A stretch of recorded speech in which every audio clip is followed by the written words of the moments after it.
En traîneau, tracté par des chiens, en ski, à pied, en raquette, il y a mille et une façons de découvrir les Pyrénées en hiver. Les femmes et les hommes que nous allons rencontrer aujourd'hui ont choisi de vivre et de partager leur passion pour la montagne de façon originale avec des activités hors du commun. Au programme du canyoning hivernal dans des eaux glacées, la découverte du cirque d'Anéou à la nuit tombante et une expédition vertigineuse au sommet du cirque de Gavarnie enneigé, cap sur les Pyrénées, aventure hivernale.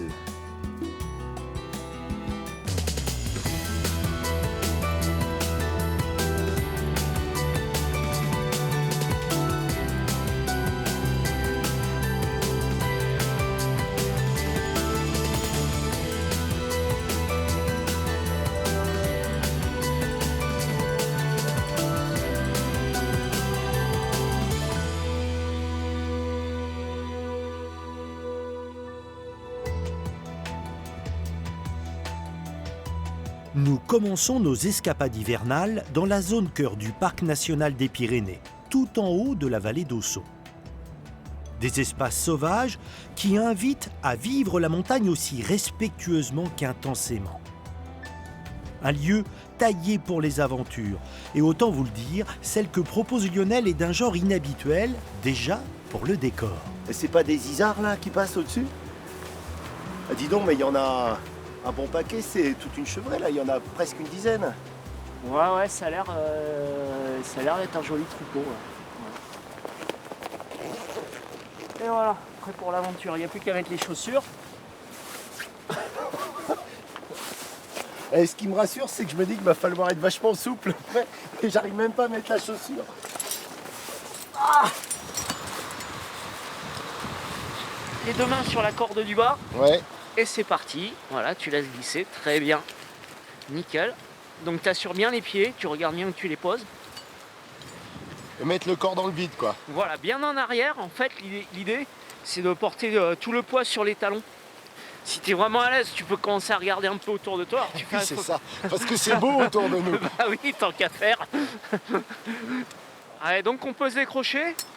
Voilà. Je sens un peu le froid qui Le froid m'entoure. voilà, Là. et tu vas voir, en fait, ça va te comprimer un petit peu. En fait. Elle est à quelle température là, l'eau 4 degrés à peu près, entre 4 et 5 degrés à peu près, guère plus. Donc alors, attention où tu poses les pieds, parce que ça glisse un petit peu, malgré qu'on ait eu la crue il n'y a pas longtemps. Hop, et on va redescendre dans l'eau. Descendre un canyon en été ou en hiver, qu'est-ce que ça change? La température, bien sûr. Alors, en fait, la température de l'eau ne change pas énormément. On est sur des rivières de montagne, donc la température va varier de 3-4 degrés. Et surtout, on va faire attention aux endroits où on se situe par rapport au risque d'avalanche qu'il peut y avoir, puisque le canyon, c'est le lieu de rassemblement des eaux, et également de la neige. Oh, que c'est beau. Voilà.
C'est impressionnant là, quelle hauteur cette cascade.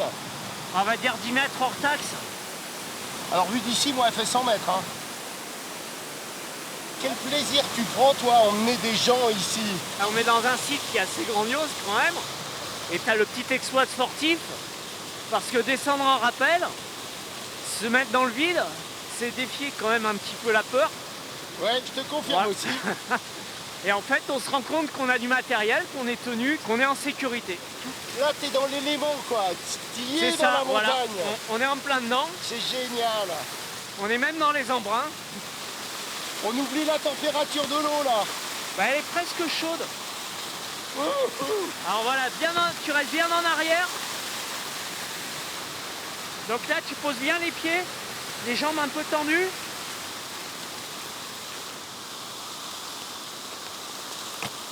Oh, ça bouille, là.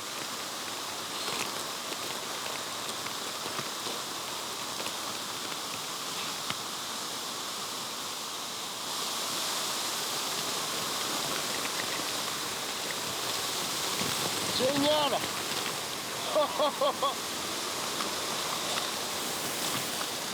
Ouah, quel final. Ouf. Et là, on peut dire qu'on sent la montagne et qu'on sent la montagne en hiver quand même. Voilà, Hein. on a la chance de vivre dans des vallées, dans des sites. Ça serait malheureux de ne pas contempler, de ne pas observer ce qu'on retrouve ici, quoi. Vraiment, merci. C'était super. Et c'est le bonheur, hein. Moi je vis un moment de bonheur là. Merci Ouais, à toi. pareillement aussi. Allez, hop.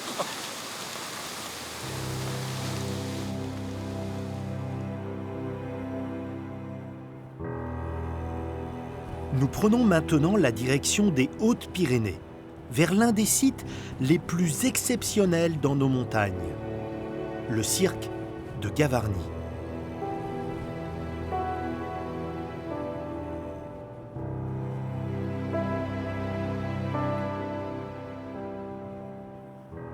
Le spectacle y est saisissant, peut-être encore un peu plus l'hiver, quand les randonneurs sont plus rares, que les espaces sont vierges.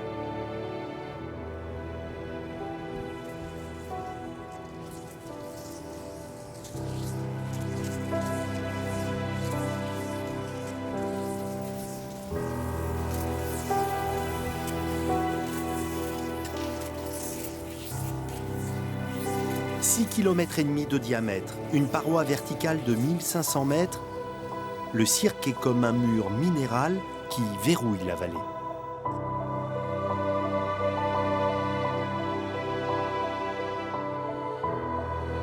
On ne s'aventure pas dans cet espace sans en connaître les codes, les dangers. Mathias Trey, guide de haute montagne, nous ouvre la voie. Mathias, on est sur quel circuit ici? Donc on est dans le cirque de Gavarnie, on est à 2700 mètres d'altitude, en haute montagne, un superbe circuit de ski de randonnée qui est l'un des plus emblématiques du cirque de Gavarnie. On a vu dans la montée, c'est une succession de plateaux en fait. Oui, effectivement, ouais. C'est beaucoup de plateaux sur ce massif calcaire en fait, et qui surplombe principalement le cirque de Gavarnie. Tu utilises le terme cirque, il y a cette forme qui est incroyable, comment est-elle née? Donc le cirque de Gavarnie, il est né de la formation des glaciers en fait. C'est des glaciers qui étaient très très imposants, qui descendaient jusqu'à Lourdes, à peu près 50 km plus bas. Et du fait de la configuration et de la roche calcaire, les glaciers ont creusé vraiment un amphithéâtre au-dessus du village et contre les parois. Si je comprends bien, le cirque de Gavarnie, c'est l'empreinte d'un glacier en négatif. Exactement. Alors notre destination, c'est quoi? La brèche de Roland. On y va? On y va. Allez, je te suis.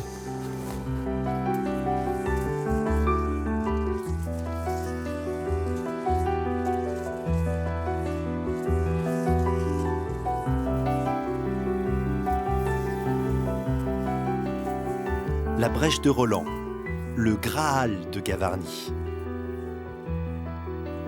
La conquérir, c'est à la fois atteindre la crête du cirque à 2804 mètres, mais c'est aussi effleurer le sommet des contes et légendes des Pyrénées.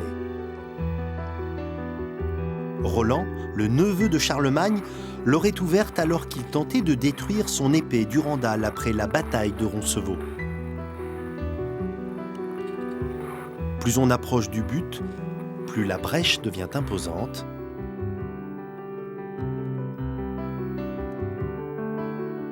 Et tout au bout des efforts, la récompense, la révélation, l'ivresse.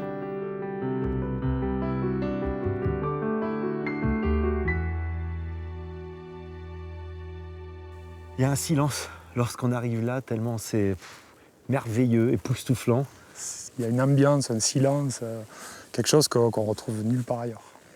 On découvre un paysage totalement différent. C'est quoi de l'autre côté? C'est l'Espagne. On est sur la frontière, on est sur, on va dire, des massifs complètement différents. Ouais. C'est que du calcaire. Et on a devant nous, juste face à nous, le canyon d'Ordesa, qui fait une dizaine de kilomètres de long. D'ailleurs, on est pile sur la frontière. Là, je pense qu'on a un pied en France, un pied en Espagne.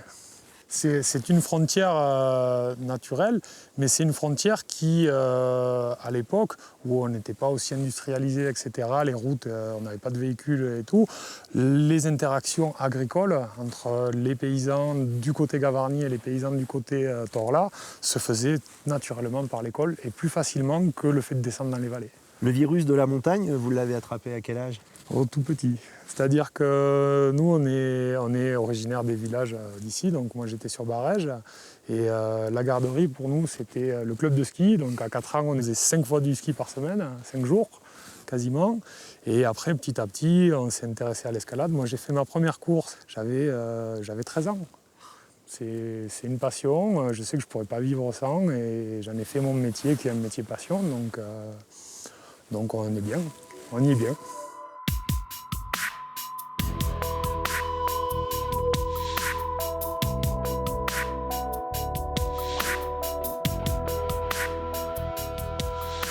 Parce que le ski de randonnée en haute montagne nécessite une très bonne connaissance du milieu et de ses dangers, l'immense majorité des amateurs de glisse pratiquent ce sport sur les pistes balisées des stations. Nous voici à la Pierre-Saint-Martin, dans la vallée de Barétous. La station des Pyrénées-Atlantiques, réputée pour ses points de vue et son ambiance familiale, est aussi l'une de celles qui s'est le plus investie en France dans l'accès au ski pour tous. Notamment ceux qu'un accident de la vie a condamnés, a priori, à rester au pied des pistes. C'est bon? Super. Voilà. Super. Et on lève. Hop. Et tu descends ses jambes. Voilà. Là-bas. Sur le, voilà. Sur la barre. Sur la barre? Ouais. Ok.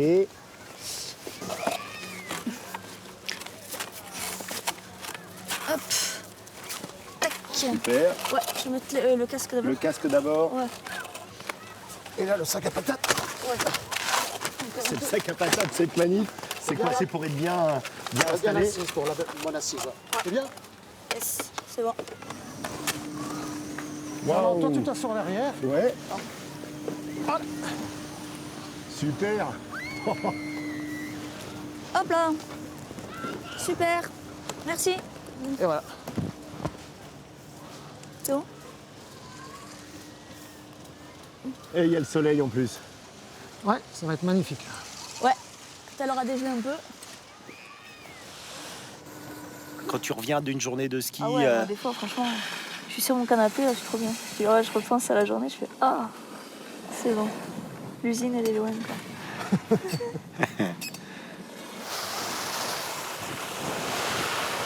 Ça va, elle est pas trop dure, la neige? Un peu, là.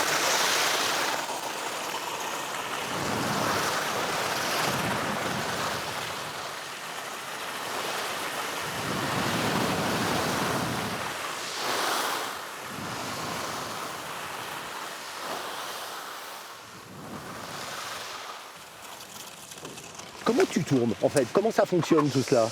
Donc l'équilibre se fait sur un seul ski, donc c'est pas hyper stable, mais on s'y adapte assez rapidement. Et c'est surtout le mouvement des bras. C'est le fait de pouvoir lancer le stabilo sur le côté et qui va nous permettre de tourner. Ce qu'il faut dire, c'est que moi, de toute façon, les abdos, j'en ai plus. J'ai plus de sensibilité, en fait. Ah ouais. Donc vraiment, j'ai plus que les épaules et les bras, quoi. Wow. Le haut du corps. Donc là, l'objectif, c'est d'aller où? Tout en haut? C'est de remonter là-haut, oui. Parce que là-haut, il y a une super piste, c'est ça? Et à Boulevard des Pyrénées. Allez, c'est parti. Baptiste, on est parti. Allez, un petit tout droit. Allez, tout droit. Allez, chousse. La montagne ouverte à tous. Le slogan de la Pierre en 10 Pyrénées résonne comme une promesse profiter des plaisirs de l'altitude, quel que soit son handicap. Grâce à ses bénévoles, l'association est devenue une référence, un exemple à suivre aussi bien en France qu'à l'étranger. Et salut Fred. Salut. Ça va Eric? Bon alors présente-moi, tu es avec qui là? J'ai le plaisir d'être avec Baptiste. Wouhou. Allez, on fait un peu de vitesse là, c'est parti. Ouais. Allez Baptiste.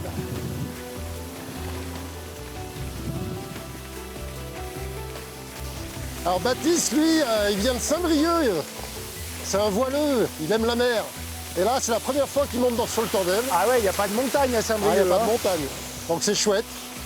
Bon, Baptiste, il parle pas trop, mais je sais qu'entre nous deux, ça se passe bien et on a des bonnes sensations. Explique-moi Frédéric, dans quelles circonstances est née l'association? C'était il y a un petit bout de temps, il y a 17 ans exactement. Et avec un autre moniteur, parce qu'on est moniteur à l'école de ski, on a décidé donc de s'occuper des personnes handicapées, de leur ouvrir la montagne. C'était avec des petits moyens, on n'avait pas le matériel, on n'était pas formés, mais on avait la volonté et puis aussi le désir, je crois, d'arriver à quelque chose. Donc, ce qui fait que maintenant, l'association s'est développée, il y a 6 moniteurs de formés, mais surtout, maintenant, il y a 56 pilotes de tandem. Pour piloter ça, il n'y a pas besoin d'être moniteur de ski, ça s'apprend. Et une fois que le papa ou la maman a appris à piloter, il vient à l'association, il loue le matériel et il va jouer, hein, c'est très bien. C'est quoi la motivation profonde, cette envie que tu as eue? Comment tu l'expliques? C'est peut-être une certaine philosophie. Et puis aussi, je peux le dire quand même, dans ma famille, on me pose souvent la question, est-ce qu'il y a une personne handicapée? Pourquoi? Non. Et puis depuis 4 ans, oui, on a été rattrapé malheureusement hein, par un handicap. Mon petit-fils, il a 4 ans et il a la mucoviscidose. Ça ne l'empêche pas de venir faire du ski. Voilà. Merci Baptiste. Voilà, je sais que tu peux pas me parler, mais j'espère que tu as passé un bon moment. Ouais, je te vois, tu hoches la tête. Tu as le sourire en tout cas. Merci à toi Fred. Merci aussi, merci à vous tous.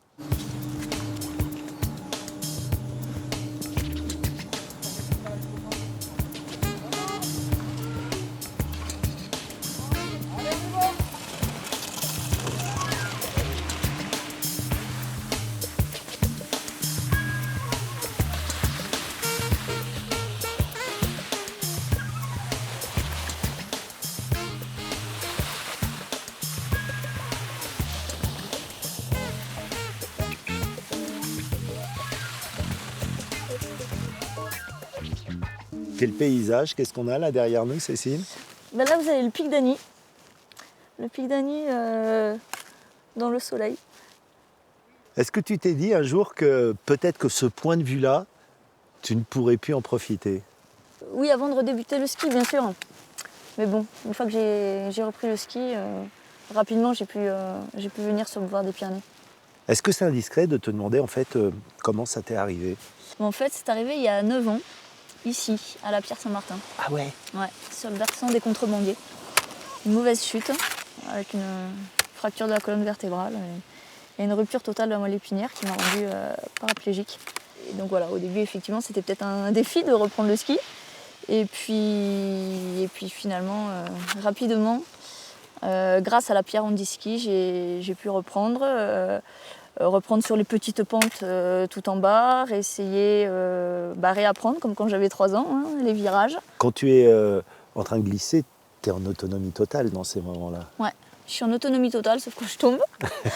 Là, j'ai besoin d'une âme charitable pour me redresser.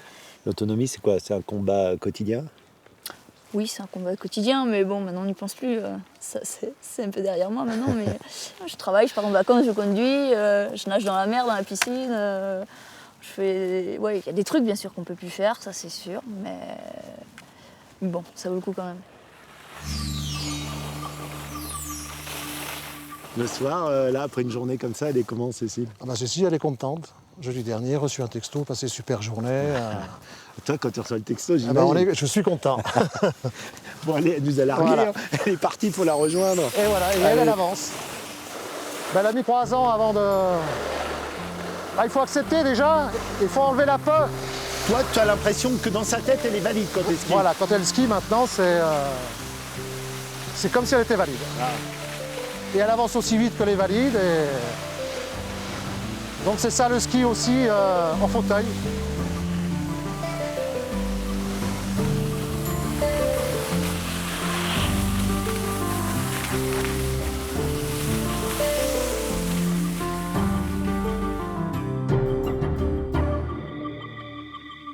La montagne offre le décor, mais ce sont les hommes qui inventent l'histoire qui va avec. Retour en vallée d'Ossau pour une expérience d'un genre inhabituel, une randonnée à la Belle Étoile dans le parc national des Pyrénées. Nous voici au cirque d'Anéou, à la frontière avec l'Espagne. L'été, ça grouille de vie, des centaines de brebis, de vaches en estive se bousculent. L'hiver est plus calme, comme un retour aux sources. Le cirque d'Anéou, on va dire que c'est le bien nommé. Il s'appelle Anéou, Néou c'est la neige. C'est un endroit absolument magique, notamment parce que, eh bien là-haut, là au-dessus de nous, c'est le pic du Midi. Oui, c'est ça, le pic du Midi d'Ossau. La randonnée en raquette, c'est quand même un rythme plutôt lent. C'est vrai que le rythme comme ça, tranquille, ça permet d'admirer et puis ça permet aussi de s'écouter. Tu sais, j'aurais eu le choix, j'aurais pu travailler comme pisteur secouriste. Mais je préfère travailler en montagne en dehors des stations parce que j'aime la montagne comme ça.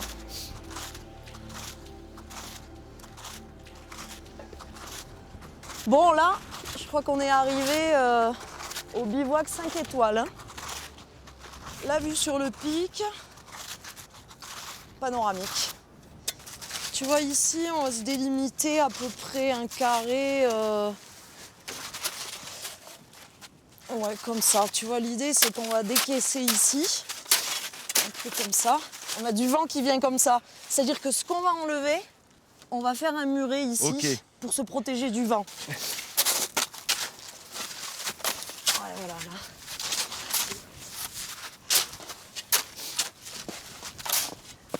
Ça réchauffe, hein? Oh oui.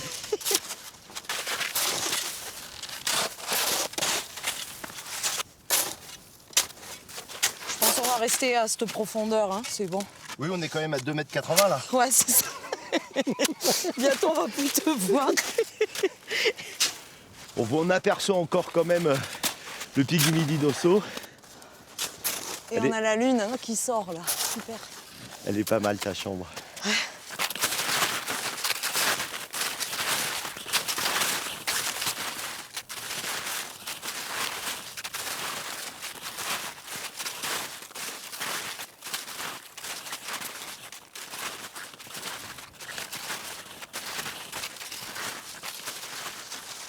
C'est la première fois, Francine, que je fais de la raquette de nuit. Ça change carrément tout. Ouais, t'as vu, hein, c'est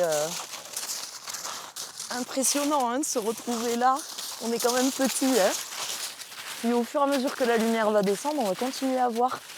C'est aussi la neige qui donne cette lumière un peu étonnante. C'est moitié noir et blanc, on n'arrive pas trop à savoir.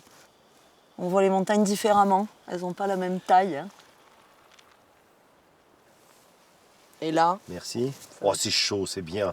Là, ça va être top. Ah ouais, c'est bouillant, dis donc, faut pas boire tout de suite. Hein. La cuillère. Ouais. Voilà.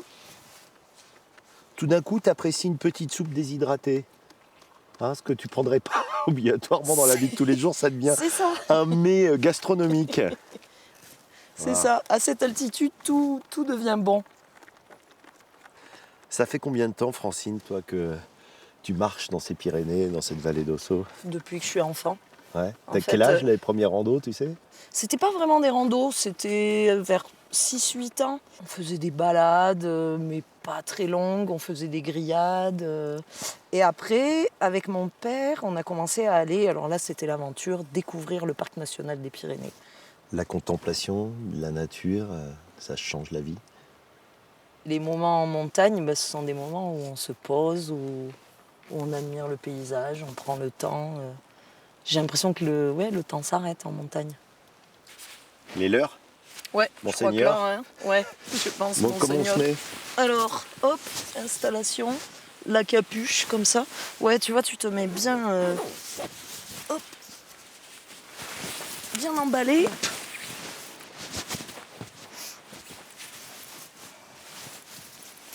Hop là. Bonne nuit. Ouais, bonne nuit, hein. À demain. Allez, on éteint. Là, je vois les étoiles et je vais juste te dire un truc. Je crois que c'est un petit moment de bonheur. Merci. Et moi, je viens de voir une étoile filante.